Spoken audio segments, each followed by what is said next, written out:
Okay, hi everyone. Welcome to today's data learning seminar. Today we have Professor Liu from the University of Pennsylvania, and his talk is going to be on physics-informed deep learning, learning from small data.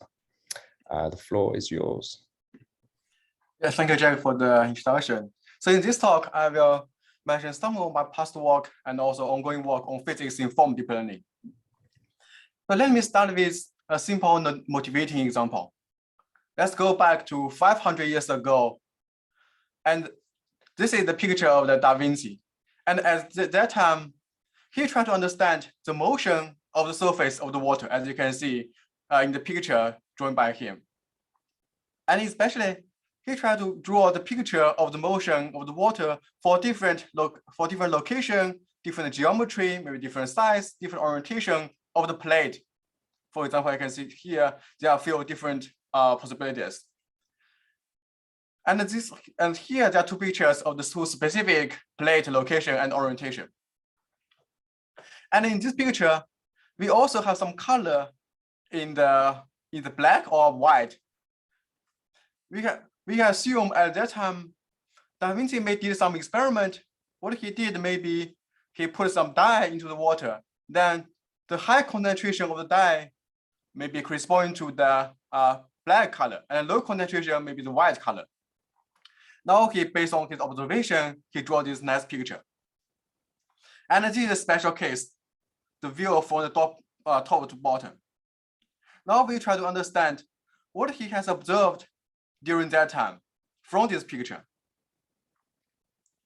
Or specifically, if we assume we know this picture, this is our observation, this is our data set. And the data set or the observation is the concentration of dye, or basically the color of the picture shown here. Now, from the concentration of this dye, we try to predict what's the underlying fluid dynamics conditions. For example, what's the pressure, what's the velocity. So this is what we try to do for this specific problem. And we know this problem is really difficult to solve if we consider the traditional methods like find element, find difference, because for this case, we only have this picture of the concentration. We do not have the initial condition. We do not have the boundary condition. We do not have the viscosity or other properties of the fluid. So it's really difficult to do by using traditional methods. Then we may go back, or we may consider nowadays the method of machine learning. Machine learning has been a popular method and has achieved lots of success, for example, in computer vision, machine translation. However, machine learning is a black box, and also it requires a large data set for training. If we consider this special case, we only have the data set of a picture of the concentration. We do not have data set for pressure or velocity. We cannot do the training.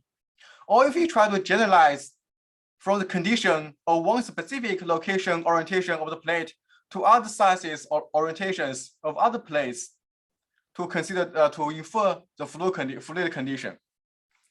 That is also difficult to do because again, we only have a really small data set, and the data set is very sparse and indirect. So machine learning alone cannot address this issue either. Now we try to combine what we have in machine learning together what we have learned in physics in the past a few hundred years. So we have a new paradigm of machine learning by integrating machine learning together with physics. So we call it scientific machine learning or machine learning for science, machine learning for AI. And for scientific machine learning, there are a few unique differences between this machine learning we considered versus machine learning in computer science or computer vision machine translation. One property is about the data set. Now we do not have the clean data set, or we do not have a large data set to train the neural network. The data set that we have satisfies the 5D law, which is linky, dirty, dynamic, and deceptive data. So the data set could be really small, and the noise level of the data set could be really large. So we may not have the accurate data set or accurate measurements from our experiments. The data set may also be dynamic, and sometimes it can even be deceptive.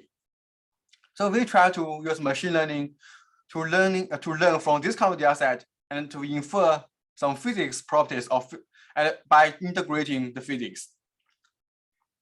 Or in general, the domain knowledge, scientific domain knowledge. So the domain knowledge could be in diverse formats. For example, it could be physical principles, some constraints, some symmetries, conservation laws, mass conservation, energy conservation. Or it can be even in the format of the computational simulations. So all the simulations that we have done in the past, we can also integrate these kind of simulations together with our current data set of measurements. So in the end, we try to have a machine learning model to be accurate, robust, reliable, interpretable, and expandable for the underlying physical system.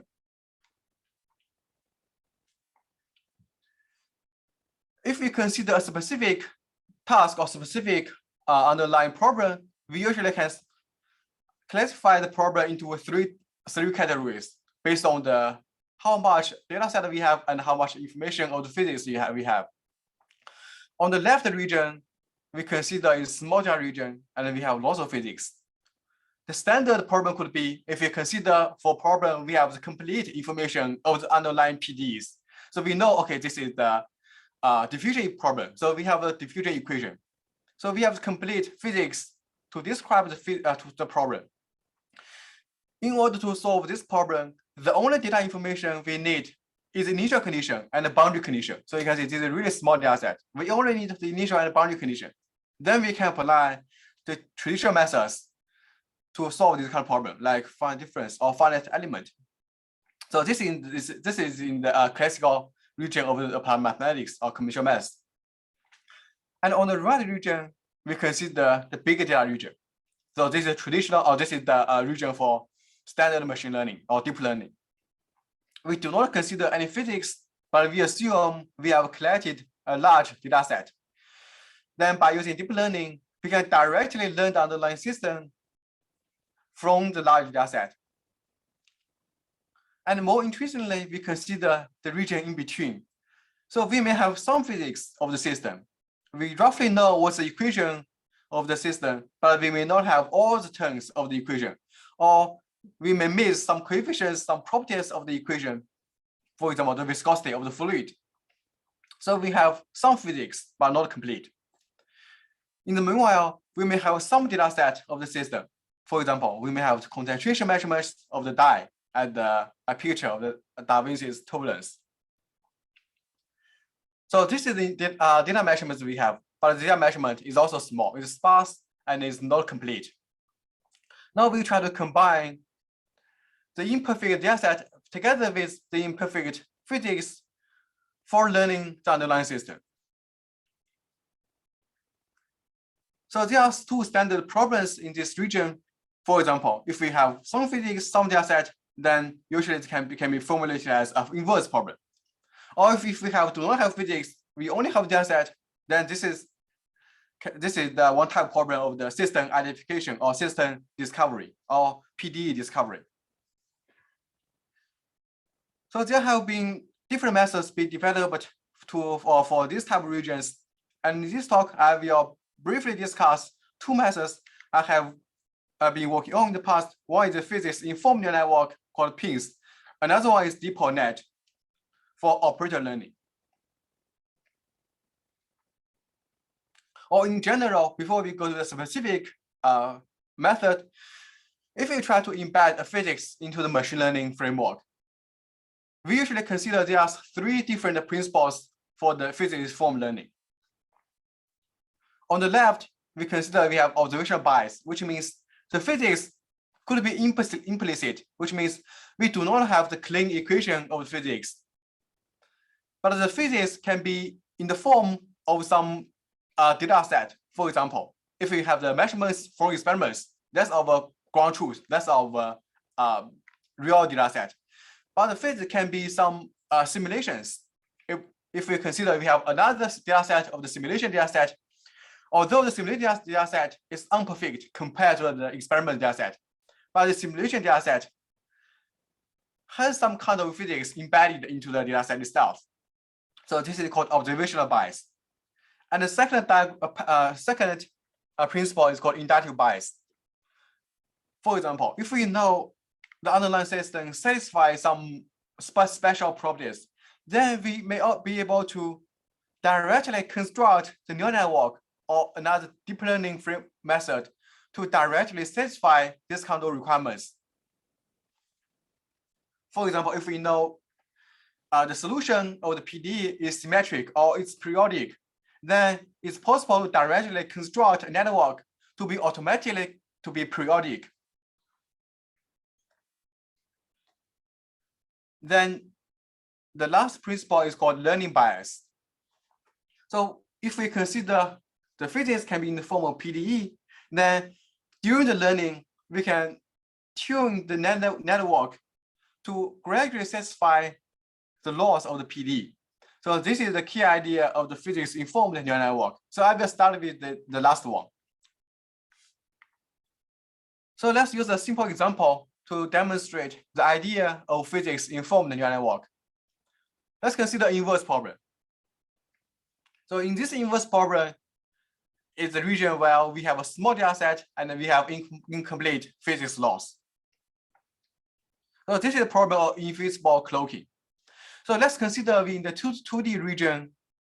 And in this region, we have an electric field E propagates from our left-hand side to right-hand side. If it is no object in this region, then this electric field just propagates from left to right without any issue. But now let's consider in this blue region, we have a sphere in the center of this region.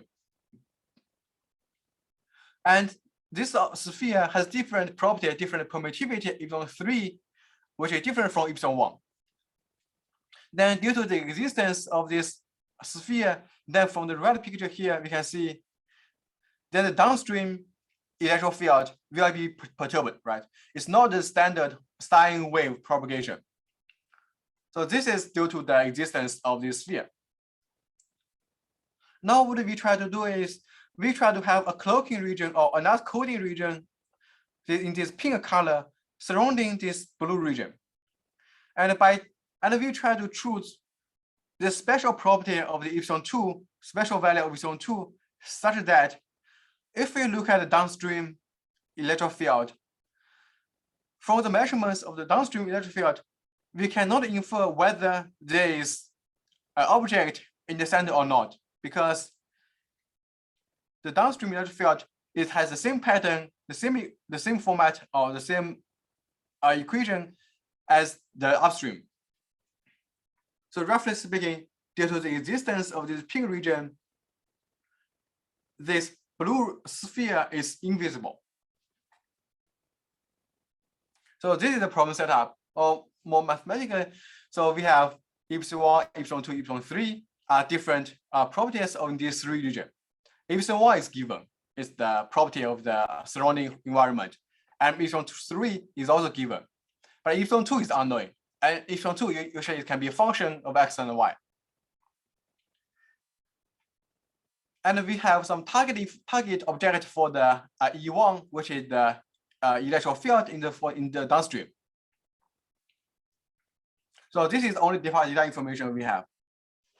But for this problem, we know this physics or this problem satisfies the Helmholtz equation, which is shown here. This equation is satisfied for the outside region, the middle region, and also the inner region. We also have the boundary conditions between this outside with the pink region in the outside, in the outer circle, and also in the inner circle. So we have boundary condition, and we also have PDE. Now we try to integrate both our target information or the measurements of E1 target together with our physics or PDE here to infer what is correct epsilon 2 as a function of x and y. So this is the key idea of the physics-informed neural network. So first we have a standard neural network, could be fully Canadian network or ResNet or other types of network. Then the input of the network is x and y coordinate. because in this problem, you can see it's in the 2D space. And the output of the network are all unknowns of our problem. So we have E1, E2, E3. The 3 electric fields on the 3 domains are unknown. Now also we also have the epsilon 2, which is the permittivity of this pink region we try to infer, which is also unknown. And this is also a function of x and y.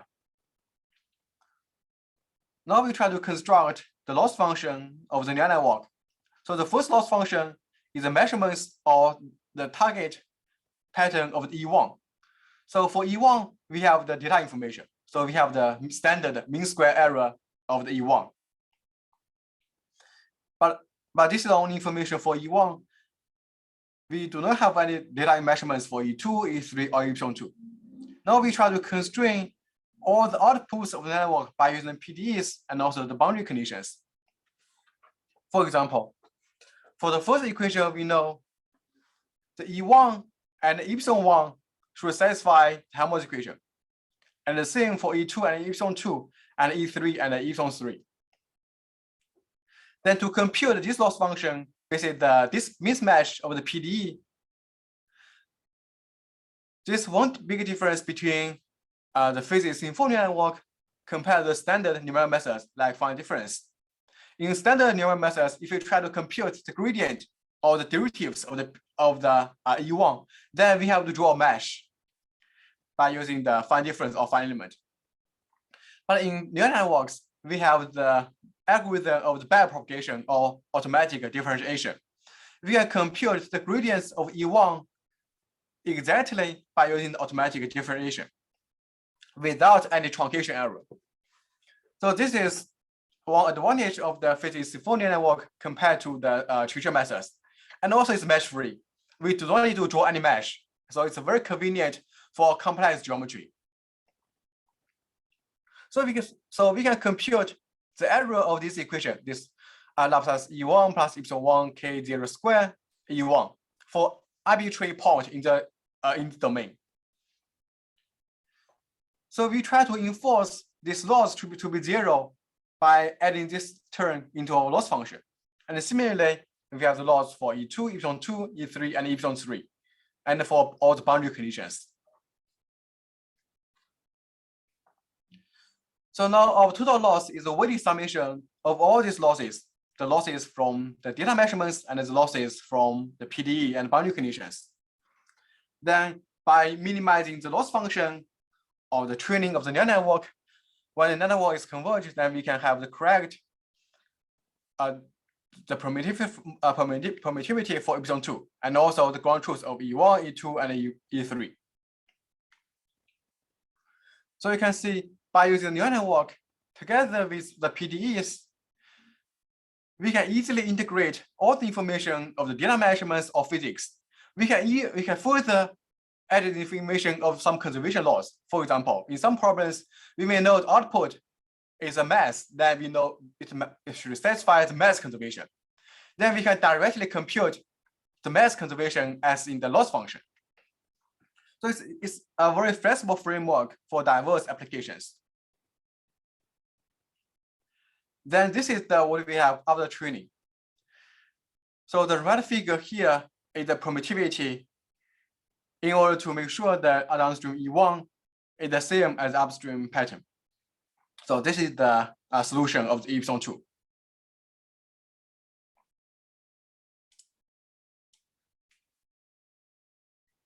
Oh, I have a question in the chat. So what values could x and y represent here? So the x and y is just x coordinate and the y coordinate in this 2D space, which means x is scalar, y is not scalar. So for each input, it's just a pair of two scalars, x location and y location.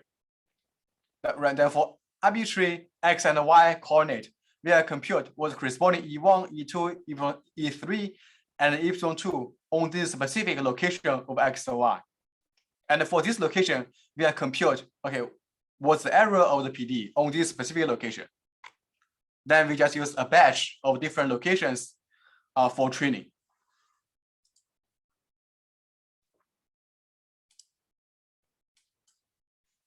Okay. So I have discussed the basic idea of the physics full neural network by using this example of the invisible cloaking. And if we try to improve the accuracy or efficiency of the or stability of the PINN, there are different ways for improvements. And here I will introduce a few ways how can we improve it further. So one simple idea is called gradient enhanced PINN. So the idea is as follows. Let's say f is our PDE. For example, the f here, fx could be the equation shown here. It's any PDE. So previously we know the fx is 0, so PDE should be 0. But actually we have more information than fx equals 0. Because so fx is 0 on any point, which means the gradient of fx should also be 0. This is different from standard supervised learning. If we have a data set, we know the measurements for each single location, but we do not have the gradient measurements of that locations. But for PINN is different. Fx is a constant, is always 0, so the gradient is 0. Then this is the extra information we can use from the PDE, which means for a loss function, in addition to the standard PDE loss or boundary condition loss or initial condition loss, we can also add the loss function of the gradient of the PDE, or even the second order gradient of the PDE. But here, let's consider the first order derivative of the PDE. So this is called why we call it gradient enhanced. So we have the actual loss function of the gradients of the PDE. Then intuitively, this should definitely improve the accuracy of the PINN. Or roughly speaking, even if for standard function approximation, if we try to approximate some function, one case is we only have the measurements on some locations. Another scenario is we not only have the measurements for these locations, we also have the derivative, which is the slope of these locations. Then by adding the information of the slope, this would definitely improve the accuracy of the final solution, final prediction. So it is the same for PINN here. But for PINN, we have this gradient information for free. So if we consider the comparison between the standard PINN and the PINN enhanced by the gradient information. So let's look at a very simple example, a diffusion reaction system. So we have a PDE, a simple PDE in 1D shown here. Now we try to infer the kx. So k is a function of x and it's unknown. So kx is unknown. We assume for this PDE, we have 8 measurements as shown in these black square dots here. We have 8 measurements of the underlying solution U. And from these 8 measurements, we try to infer what is the solution of U in the entire region, and more importantly, what is the function of k as a function of x. The method is similar. We have the loss function of the PDE. We have loss function of the boundary condition. Then we can also have loss function of the gradients of PDE. So both the PINN and the GPINN can do well for the prediction of the U. But if we look at the prediction of the kx, which is our main target, the standard PINN, which in the blue color here, it cannot predict the k accurately. You can see they are lost. The error is pretty large here. But by adding the gradient information, the accuracy can be improved a lot. But we notice that here we only use 10 points for training for the PDE loss. That's why we still see some mismatch here. But if we use more points, this can be improved further. So this is just one idea of how can we do the improvements. And also, in addition to for the improvement of the PINN, we also try to extend the PINN for diverse applications, not only for solving the inverse problem. Let's consider another type of problem of the inverse design or the topology optimization. Or in general, it's a constraint optimization. So we have some objective function J. So J is a function of U and gamma. So U is our solution of the PDE. Gamma is some parameter we can tune or we can select. Both are the function of the space or some function, the space and time. So we try to minimize our objective function. by choosing what's optimal gamma and its corresponding optimal U. But we know the U and gamma satisfy some constraints. The PDE constraint, as I denoted the script F here. So this satisfies some PDE, some boundary condition, and in some cases, we may have the inequality constraint denoted by this H here. Now we try to solve these type of problems by using PINN. If we directly apply the idea of PINN, then what we can do is for the PDE, boundary condition, or the inequality constraint, we can write down the corresponding loss function. So this is loss function for PDE. So basically the error of the PDE on different locations fj. We may have a set of PDE. So the M is the number of equations. The N is number of points for training. And similarly, we can do for boundary condition, which I just skip here. And before inequality constraint, we can also write down is the loss function. Then if we use the idea of the standard PINN, then our total loss would be the summation of our objective function plus the loss of our PDE and some other inequality constraint. Then we can train the network to minimize this total loss to obtain the U and gamma. But one issue we may notice here is this problem is the difference between this problem and the problem of the previous problem of the inverse problem is for the inverse problem, our PDE, our measurements, our boundary condition, they are consistent, which means there exists a solution that makes all the losses go to zero. But for the inverse design, in general, this may not be true. So we try to find a pair of solution of U and gamma such that this PDE, a boundary condition or inequality constraint, this can satisfy, or this can be zero exactly, or almost exactly be zero. But the objective function, we do not really require this to be zero, or in practice, it may not be zero. So this is one main difference. But if we directly minimize the summation of all these losses, then we cannot guarantee the PDE or other constraints can be satisfied accurately. Then a simple idea is that we can put a weight coefficient in front of the loss of PDE or inequality constraint, denoted by the mu here. If the mu is large enough, then theoretically, this converges to the previous problem. But in practice, this will have the ill-conditioned optimization problem. So it cannot be optimized well. Then the idea here we use is the automatic Lagrangian. So in addition to the loss of the 3 terms, we add the new terms to mimic the Lagrangian multiplier. And these new terms can be derived directly by using the method of this or the framework of the automatic Lagrangian. Then by using this automatic Lagrangian term, then we can guarantee during the training the losses of the PDE or boundary condition or the inequality constraint can go to zero, can be as the hard constraint. So this is called HP. So as an example here, we consider if we have a square domain, we have the fluid from left to right. And in this fluid domain, we try to have some solid inside. And we try to have the predict or have the location and also the geometry of the solid domain such that the dissipated power of the fluid, so U is the velocity of the fluid, this dissipated power J can be minimized.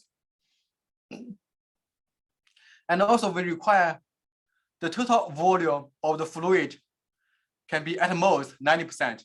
So without this constraint, the optimal solution is we do not have solid region at all. And we know this satisfies the Stokes equation with Darcy's law. So this is our PD, this is our objective, and we have some inequality constraint. Then by using the method of HP, we can infer, okay, for this problem, the optimal location and geometry of the shape of the solid should be looks like of this ball here. and this corresponding flip-flop. So here I just introduced a simple idea of PINN and two extensions of PINN. So one is the G PINN to improve the accuracy, and then the one is H PINN to extend the usage of the PINN. So there are also other versions of the PINN. For example, we have the fractional PINN to solve the fractional PD, not only standard integer PD. And we can also extend the PINN to solve stochastic PD. And we have also applied PINN for different types of problems. So this is the one method I try to introduce here. So by introducing the PDE during the training. Next, I will go to the inductive bias by introducing another method of how can we construct the architecture of the network to satisfy some nice properties of the PDEs. And the problem I try to solve is not a standard function approximation. So in function approximation, so the input dimension D1 and D2, they are both finite. For example, image classification, then the input dimension could be 20 by 20 pixel, which is 400 dimension. The output could be a scalar or vector. But now I try to learn an operator, which maps from one function to another function. So both the input and also the output are functions, not the vectors. And these functions are in infinite dimension space. For example, the standard derivative operator, if we have x as function of t, we compute the derivative of xt. Then this is an operator. Or another simple example is integral. Or if we consider dynamic system or PDE, then the mapping from the initial condition to a solution PDE or boundary condition to a solution PDE, or the forcing term of the PDE to the solution PDE, all these types of problems can be formulated as the operator learning. Now we try to use neural network for operator learning. Then the first, and here the setup. So let's first consider the standard data-driven setup or supervised learning setup. So the operator we try to learn is called G. Then the input is function U. U is a function. The output is GU. So G maps U to GU. Because GU is a function, then let's say the Y is a location or it's a vector in the domain of GU. Then output is GUY. That is a scalar in a simple case. Then we assume we have a data set of many pairs of U and GU. So we have different pairs of input function and the corresponding output function of GU. Now we try to learn a network to process mapping of the G. So first we know this is the mapping from functions to functions. Then the first question is whether we still have the nice universal approximation theory of the neural network for this kind of function learning, the operator learning instead of function learning. And the answer is true.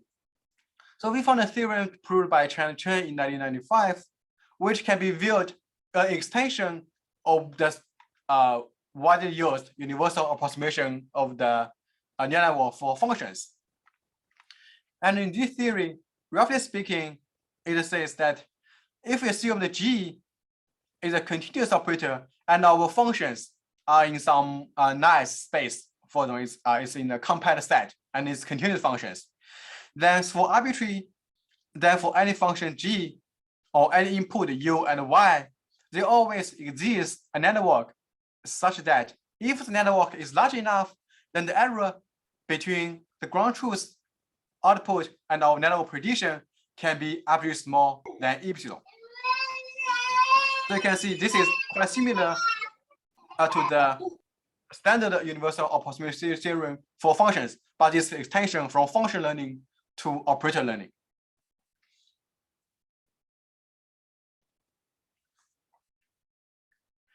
Okay, this is the guarantee of the theory. But in practice, how can we construct an efficient network for learning? So let's first look at the inputs and outputs of the network before we go to the details of the network architecture. So we know the input is a function. It's not a finite dimension space vector.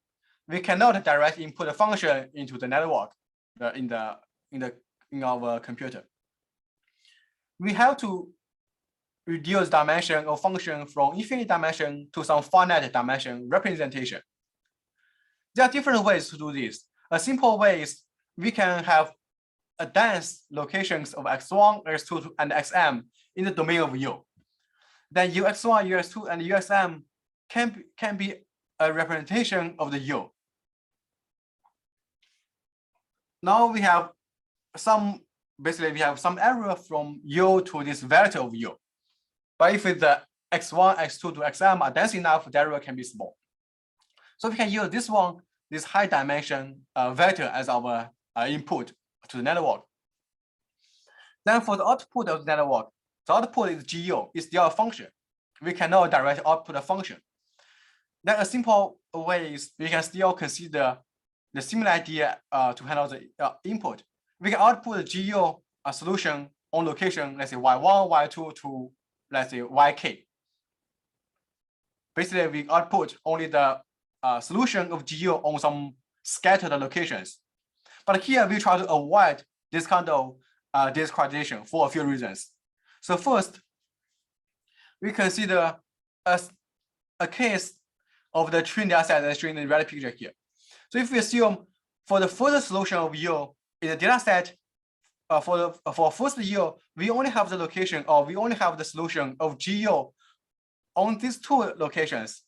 And for the second data set of U, we only have the solution of GU on this location in the middle. Then you can see for different GU, we have data set on different locations, which means they are not aligned data set. So that it's impossible to output the GU on some finite scattered locations. So this is the one reason. So we try to have a network to be able to handle this kind of data set, this unaligned data set. Also, another reason is if we consider the framework of PINN, in the PINN, one advantage of PINN is we can compute the derivative of the output with respect to of the input by using the automatic differentiation. Now, if we have the GU as a function as of y, if we try to compute the derivative of GU with respect to y, we also try to use this automatic differentiation instead of some finite difference or finite element.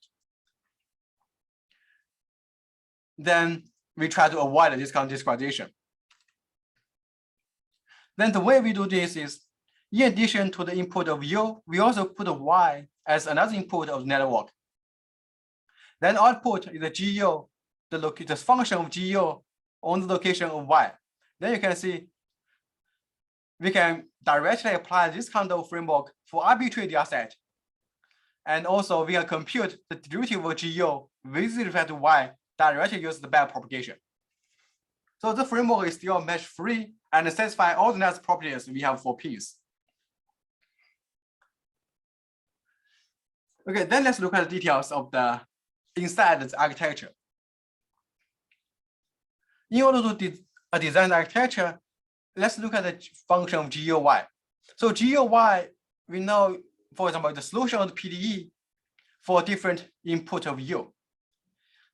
Then because if we ignore the U first, GUY is the function of Y, then we can construct a basis function for Y, let's say TK, T1 to TP. These are basis function for the solution of the PDE. Then for different input of U for initial or boundary conditions, then basically for different initial condition, between boundary condition, we have different coefficients of this basis function. So the coefficient is BK. So basically here, we do a decomposition of the U and Y. Then if we look at this equation or construct corresponding neural network architecture, if we are showing the right picture. So we have two networks. One is branch net, another one is trunk net. For the branch net, we take the input of U and output are all these coefficients, is BK. And for the trunk net, the input is Y and output is T1 to TP, are all the basis function. Then we compute this summation to construct the output GUY. So basically, this network, the trunk net, is used to learn this basis function. So we automatically learn for this specific PDE what's the best basis function we should apply for this PDE. And the trunk net is used to learn these coefficients in front of this basis function. So this is the architecture of the high level of the depot net. So we call this a depot net. But for the specific architecture, what's the branch net or the trunk net, this can be problem dependent. So in most cases, because y usually is a low dimension, let's say x, y, z, or sometimes with time t, then we can directly use the standard fully connected network for trunk net. But for branch net, it depends on what's the input of the U here. For example, if the U is in a 2D grid, it looks like image, then we can use the convolutional network. Or it's a sequence, we can also use RNN. So this is pretty flexible. It's problem dependent, and we can apply any network people have developed in the literature. And in addition to use the UX1, UX2 to UXM as input, we can also use other types of the input. For example, we can do this.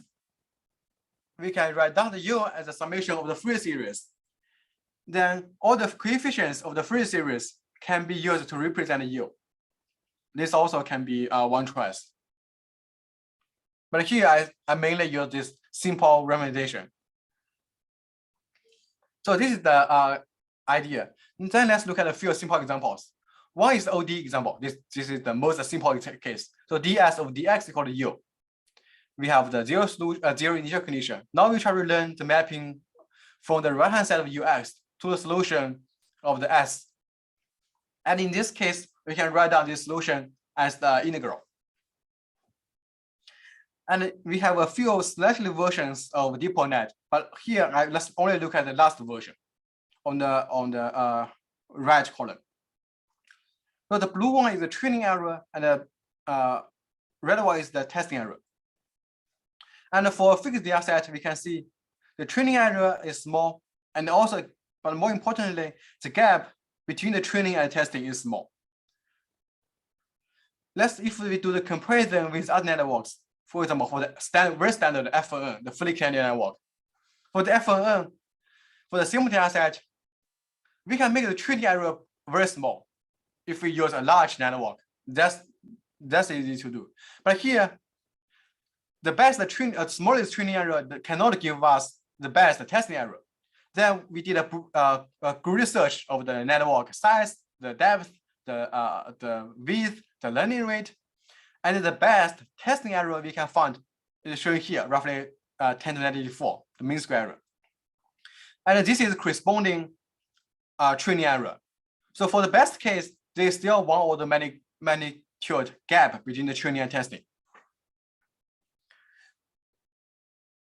And also we can consider other cases, for example, ResNet, or using the sequence-to-sequence learning, because here is one case, we can view S and U as two sequences by using the STM.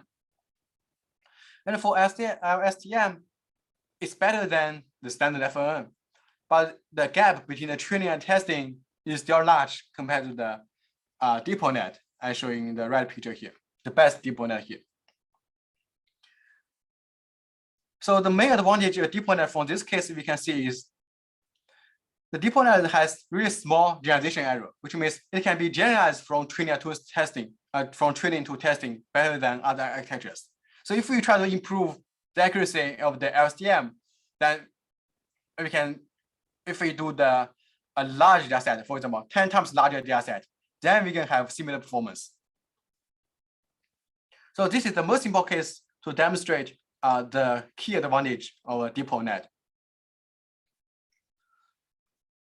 Then in this picture here, or in this slide here, we try to show another property of the depot net. Let's consider OD system, a gravity pendulum case.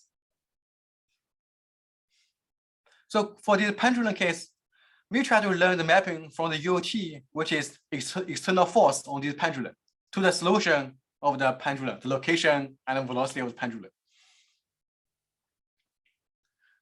We can still have a good accuracy, but here let's start from a small training data set to a large training data set. and we try to see what's the convergence of the testing error versus the number of training points. So for the standard machine learning, we know the convergence rate is 1 over square root of n. But for deep net, first we see when the data set is small, the convergence is kind of exponential. Then when the data set is large, it has some kind of polynomial convergence. Then eventually it saturates due to other effect. For example, network size is finite.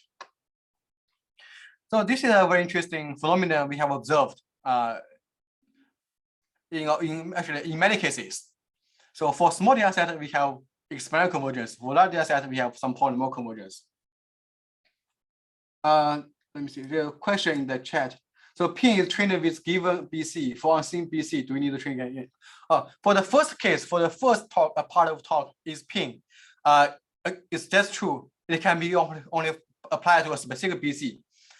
But for the second part is deep net. We have this can be applied for diverse BC. For example, the U can be the boundary condition, which means once the deep net is trained, we can use this deep net for different boundary conditions. Okay, so this is just another property of deep net. So let's skip this one. Then let's look at a more realistic example. So this bubble dynamics. So we have a bubble in the water. Then if the bubble is large, then we can solve the dynamics of the bubble, basically the radius of the bubble with respect to the pressure of the water by using the equation shown here. But for small bubble, this equation is invalid. We have to go to the particle simulation, for example, DPD simulation. In the traditional methods, we have to go back and forth of these two methods in order to learn bubble dynamics across different scales. But here we try to apply one deep net to learn both regions of large bubble and a small bubble. So we can generate a data set for these two domains. So the input of deep net is the pressure. So we try to predict the bubble radius versus the pressure as a function of time. For example, for this case, if we have this kind of profiled pressure, and this is the dynamics of the bubble radius. So the output is the bubble radius. But the one change here is if we have two data sets, you can see these two data sets are not in the same scale. For the DPD simulation, we can only run for a very short time. But for the continuum equation, we can run for a long time. But then what do we do here? We can compute this characteristic time scale tau c and also length scale. Then we can normalize the entire data set to be dimensionless, but basically to the same scale. Then we can do the learning of this both scale in the same data set by using this tau c informed by the physics we know. Then we can see after the learning for large bubble is consistent with the continuum equation. For small bubble is consistent with the DPD simulation. So we have more examples of different applications of deep net. For example, for this boundary layer problem. So we try to predict in this boundary layer what's the velocity field, what's the pressure field versus different input flow field. So I will not go into details of these applications. But now let's briefly discuss a few extensions of deep net. So I have discussed the basic idea of deep net and several different applications. But the deep net idea can be extended to either improve the accuracy or improve or extend the different to diverse applications. For example, one application or one extension we found is pretty useful in practice is called POD deep net. So in the previous case, for the trunk net, it's totally a network. So trunk net is used to learn the basis and it's learned by network. But in practice, we know there are some classical methods to construct this kind of basis easily and very conveniently. For example, the POD or PCA, principal component analysis or proper orthogonal decomposition. Then we can combine the neural network together with PCA or POD as a basis function. So roughly speaking, we can first pre-compute all the POD bases for the problem. Then we put these POD bases together with network to construct our trunk net, which means we do not directly learn the entire network. Partial of the network is pre-computed by using the classical methods. This will help the training and improve the final accuracy. So we have lots of applications, but here I just to show one interesting application of this Darcy problem and this triangle domain in a notch. So as I mentioned before, because the DeepNet is mesh-free, so we do not do any discretization, then it can be easily be applied to this kind of complex geometry. And the accuracy is actually pretty good, a few percent. But if you compare the POD DeepNet, it can be even accurate, below 1%. And there are other types. Sorry to interrupt. We wanted to keep a few minutes at the end for questions. So is there any way we could just wrap it up in the next few minutes, please? Yeah, sure. Yeah. So I will skip. Sure, I will finish in 1 minute. So this is just another application. So in all the previous part, the input is one balance space, is X. But if you try to extend, not from X to Y, you try to mapping from a product of a sequence of balance space, X1 to Xm to the Y. Then we can do a similar way. So this is the extension of our previous theory and this extension of the actual DeepNet. So here we do not only have one branch net, we have a few DeepNets.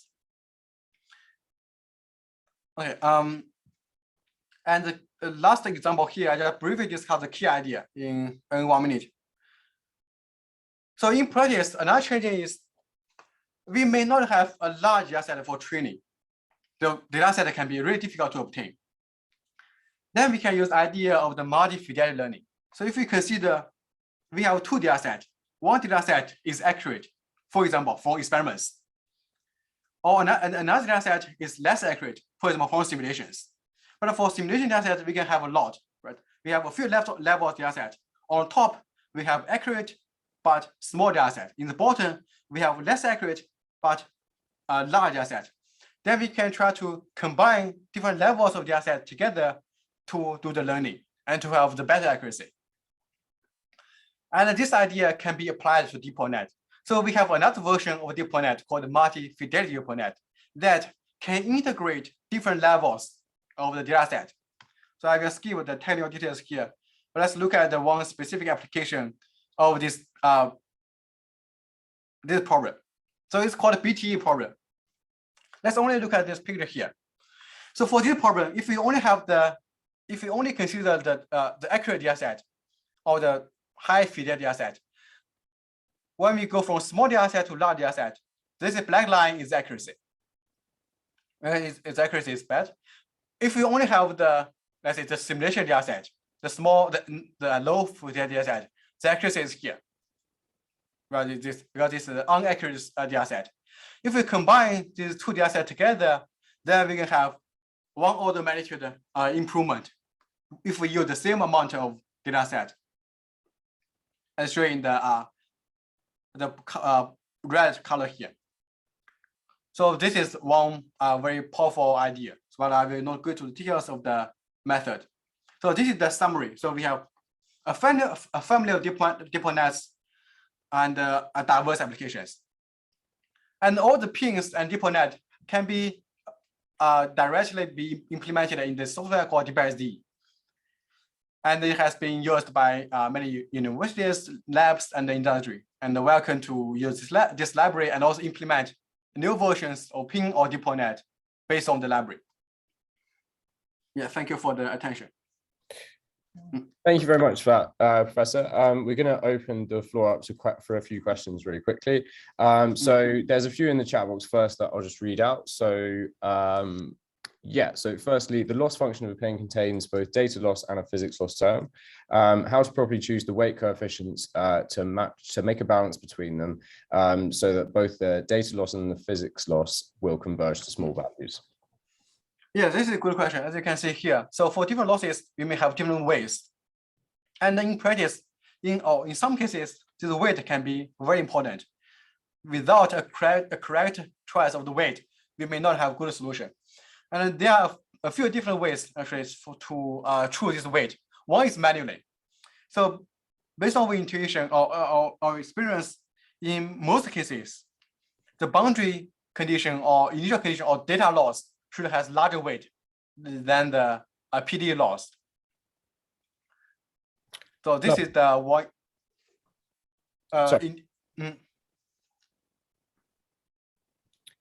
Sorry, were you finished answering that question?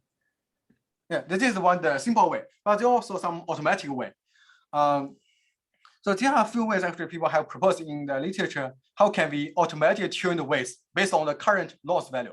Roughly speaking, we try to have the weights during the tuning to balance the values of different losses. Right? During the tuning, we can check, okay, what's the current value of different losses and choose corresponding weight to balance it. This is the key idea. But technically, there are a few ways to do it. Sure. And so one last question. So thanks for your inspiring talk. May I ask if you have considered the relationship between your work and any other method on Bayes' theorem? Yes. So here I didn't have any uncertainty here, but actually the PINN idea can be directly integrated with the Bayesian framework. For example, there's another version of PINN called Bayesian PINN. So basically, we embed the PINN in the Bayesian framework. Then after the training of the PINN, we not only have the solution, we also have the uncertainty. Amazing. So that's actually all that we have time for today. So there's one or two more questions in the chat box, which I guess we can answer afterwards. And yeah, I think that's it for today. So we can start to wrap up now. Thank you so much, Professor, for your talk. It was very, very interesting. And yeah, thank you everyone else for coming. Today is actually our last data learning seminar until September. So we're going to have go on to our summer break now. So yeah, thank you all for coming, and we will see you all again in September, hopefully. And once again, thanks, Professor, for your very nice talk.